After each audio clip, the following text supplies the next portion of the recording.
फिर जीजू ने मुझे आंख मारी और कहा, और अगर कोई लड़का पसंद आए तो पहले मुझे बता देना। मैं चेक कर लूंगा कि वह तुम्हारे लायक है या नहीं। मैंने हंसकर कहा, जीजू, आप तो मेरे बॉडीगार्ड हो गए। उस रात मैं सोच रही थी कितना अच्छा है ना यह रिश्ता जहां पहले थोड़ा सस्पेंस था। नमस्ते दोस्तों, स्वागत है आपका हमारे चैनल पर जहां हम लाते हैं दिल को छू लेने वाली, थोड़ी रोमांटिक, थोड़ी मजेदार और सबक से भरी कहानियां। आज की कहानी है एक ऐसी साली जीजा की जहां मीठी मीठी बातें, शरारतें और एक अनोखा सबक छुपा है। अगर आप फैमिली बॉन्ड्स, हल्की फुल्की रोमांस और इमोशनल ट्विस्ट वाली स्टोरीज पसंद करते हैं तो यह कहानी आपके लिए ही है। वीडियो को लाइक करें, सब्सक्राइब करें और बेल आइकन दबाकर नोटिफिकेशन ऑन कर लें ताकि ऐसी प्यारी कहानियां सबसे पहले आप तक पहुंचे। चलिए शुरू करते हैं। कहानी का नाम मीठी नजरों का राज। मेरा नाम रिया है। मैं 22 साल की हूँ और देखने में काफी आकर्षक हूँ। थोड़ी गोरी, थोड़ी भरपूर फिगर वाली, बड़ी बड़ी आंखें, और जब हंसती हूँ तो होठों पर एक अलग ही चमक आ जाती है। मेरी कमर पतली है और कूल्हे थोड़े चौड़े जो साड़ी में बहुत अच्छे लगते हैं। हम लोग उत्तर प्रदेश के एक छोटे से गांव शांतिपुर के पास वाले छोटे शहर रामनगर में रहते हैं। घर में सबके साथ हंसीजाक चलता रहता है। माँ, पापा, छोटा भाई और अब दीदी जीजा। आज मैं आपको अपनी वह कहानी सुनाने वाली हूँ जो मेरे और मेरे जीजू राहुल की है। जी हाँ, राहुल। जीजू मेरी दीदी के पति हैं। राहुल जीजू देखने में बहुत हैंडसम है। लंबे चौड़े कंधे, कसरती बॉडी और वह मुस्कान जो दिल को छू जाती है।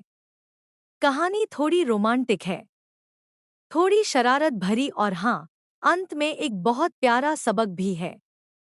तो कान खोलकर सुनिए क्योंकि यह कहानी धीरे धीरे खिलती है जैसे कोई गुलाब का फूल।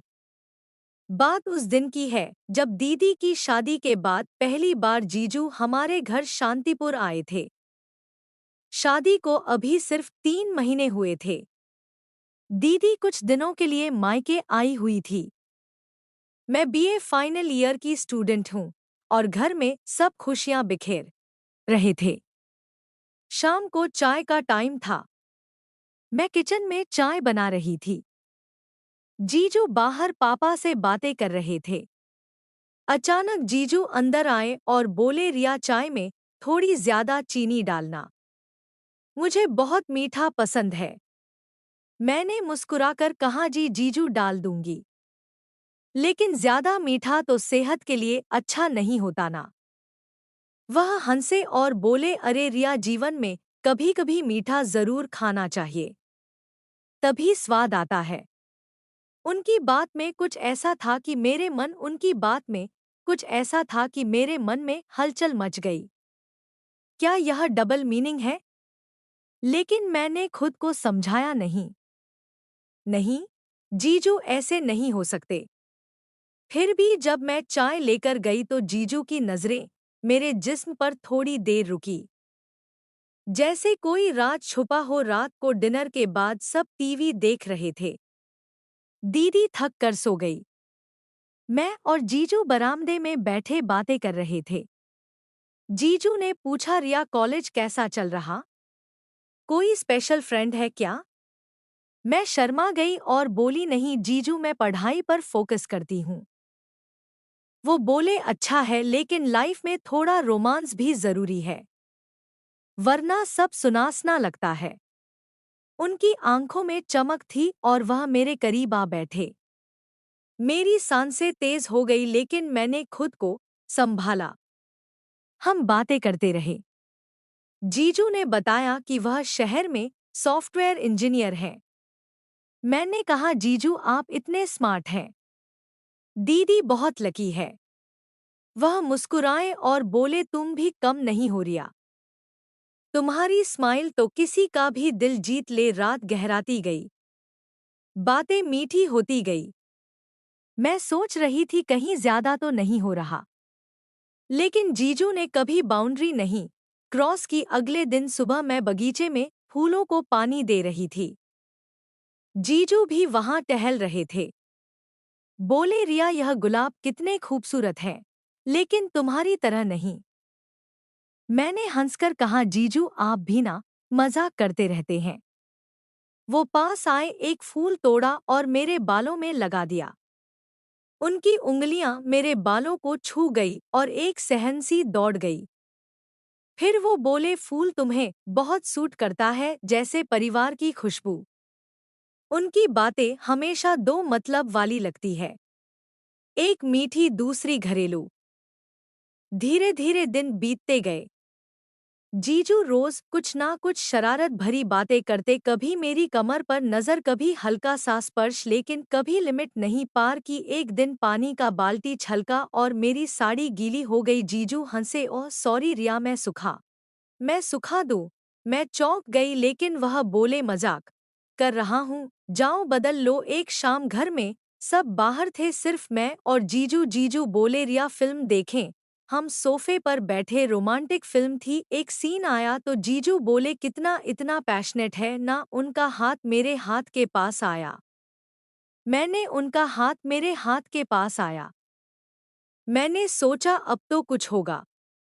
लेकिन फिल्म खत्म हुई और जीजू बोले, बहुत अच्छी फिल्म थी, फैमिली के साथ देखने लायक। मैं हैरान थी। फिर एक रात छत पर जीजू बोले, रिया अगर मैं तुम्हारा जीजा ना होता तो उद्धन चिन्ह डॉट। मैंने पूछा तो वो बोले, तो शायद तुम्हें प्रपोज करता।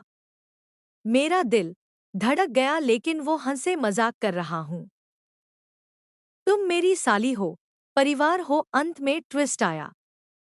एक दिन जीजू ने मुझे अकेले में बुलाया। बोले, रिया मुझे तुमसे सच कहना है। मैं डर गई।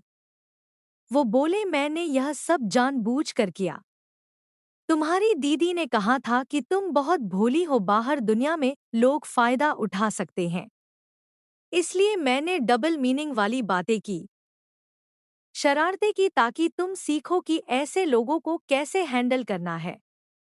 मैं कभी गलत इरादे से नहीं था, बस तुम्हें स्ट्रांग बनाना चाहता था। मैं भावुक हो गई और रो पड़ी। जीजू ने कहा, अब तुम समझदार हो गई हो, मैं हमेशा तुम्हारा बड़ा भाई जैसा हूँ। उस दिन से हमारी बॉन्डिंग और मजबूत हो गई। कोई रोमांस नहीं, बस प्यार भरा रिश्ता। आज हम बेस्ट फ्रेंड्स हैं। दीदी बहुत खुश है। जीवन में ऐसे रिश्ते जरूरी हैं जो मजाक से शुरू हो लेकिन सबक देकर खत्म हो। उस दिन के बाद से सब कुछ बदल गया था। जीजू राहुल अब सच में मेरे बड़े भाई जैसे हो गए थे। कोई डबल मीनिंग वाली बातें नहीं, बस सच्चा प्यार और केयर। लेकिन मजेदार बात यह थी कि अब हम दोनों की शरारतें और बढ़ गई थी। लेकिन अब वह पूरी तरह से भाई बहन वाली शरारतें थी। कुछ महीने बाद दीदी और जीजू फिर से मायके आए। इस बार प्रमोशन की पार्टी का बहाना लेकर घर में फिर से खुशियों का माहौल। एक शाम हम सब छत पर बैठे थे। सितारे चमक रहे थे। जीजू बोले, रिया याद है वो दिन जब मैंने कहा था अगर जीजा ना होता तो प्रपोज करता। मैं हंस पड़ी, हाँ जीजू, और आपने कहा था मजाक है। वह मुस्कुराए, अब भी मजाक है, लेकिन सच में तुम जैसी बहन मिलना बहुत बड़ी बात है। मैंने कहा, जीजू आपने मुझे बहुत कुछ सिखाया। अब मैं बाहर की दुनिया में ज्यादा सतर्क रहती हूँ। कोई भी डबल मीनिंग वाली बात कहे तो पहले सोचती हूँ। जीजू ने मेरे सिर पर हाथ रखा। बस यही तो चाहिए था। अब तुम स्ट्रांग हो। अगले दिन सुबह मैं योगा कर रही थी। जीजू फिर आए और बोले, चलो रिया आज मैं भी जॉय करता हूँ। देखते हैं कौन बेहतर करता है। हम दोनों ने कंपटीशन शुरू किया। मैंने एक मुश्किल आसन किया। जीजू ने ट्राई किया और गिर पड़े। पूरे घर में हंसी की लहर दौड़ गई। दीदी आई और बोली, तुम दोनों बच्चे हो क्या? हम तीनों हंसते हंसते लोटपोट हो गए। एक दिन मैं किचन में मिठाई बना रही थी, जीजू की फेवरेट गुलाब जामुन। जीजू चुपके से आए और एक चुरा लिया। मैंने पकड़ लिया।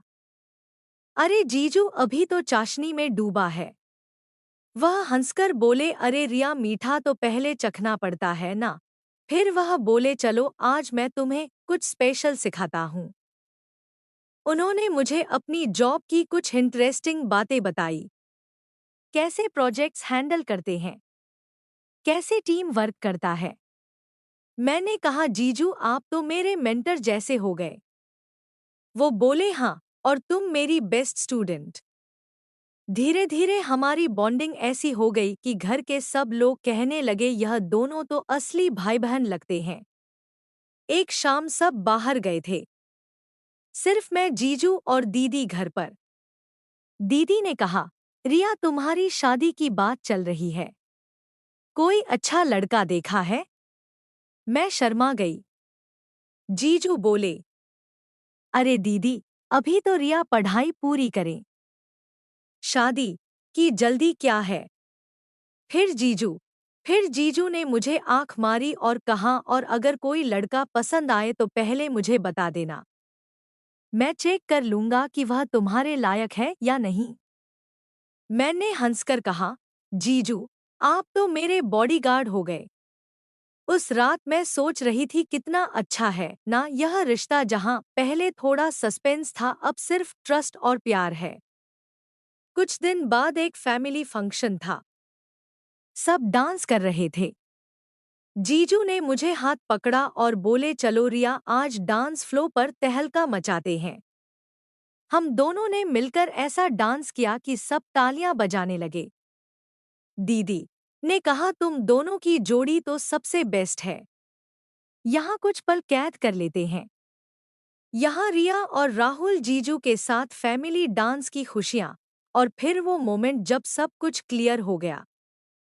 एक दिन जीजू ने मुझे एक छोटा सा गिफ्ट दिया, एक ब्रेसलेट। बोले, यह तुम्हारे लिए, याद रखना तुम हमेशा प्रोटेक्टेड हो, मैं हूं ना तुम्हारे साथ। मैं भावुक हो गई, आंखों में आंसू आ गए खुशी के। जीजू ने कहा, रो मत रिया, यह तो शुरुआत है, जीवन में ऐसे ही प्यार भरे रिश्ते बनाने हैं। दोस्तों, आज रिया और राहुल जीजू असली भाई बहन हैं। कोई रोमांस नहीं, बस अनमोल रिश्ता। दीदी सबसे ज्यादा खुश है कि उनका घर और मजबूत हो गया। कहानी का सबक यही है, कभी कभी जो चीजें संदेह पैदा करती हैं, वह असल में हमें स्ट्रांग बनाने के लिए होती हैं। तो दोस्तों, कैसी लगी पार्ट 2? क्या आपका भी कोई ऐसा भाई बहन जैसा रिश्ता है जो मजाक से शुरू हुआ हो? कमेंट में जरूर बताना। अगर पसंद आए तो लाइक, थम्स अप का चिन्ह, शेयर करें और सब्सक्राइब करना ना भूलें। अगली कहानी में मिलते हैं, तब तक खुश रहिए, मुस्कुराते रहिए। Bye bye. दो दिल अंत में स्क्रीन पर सब्सक्राइब करें। अगली कहानी के लिए बेल आइकन दबाएं।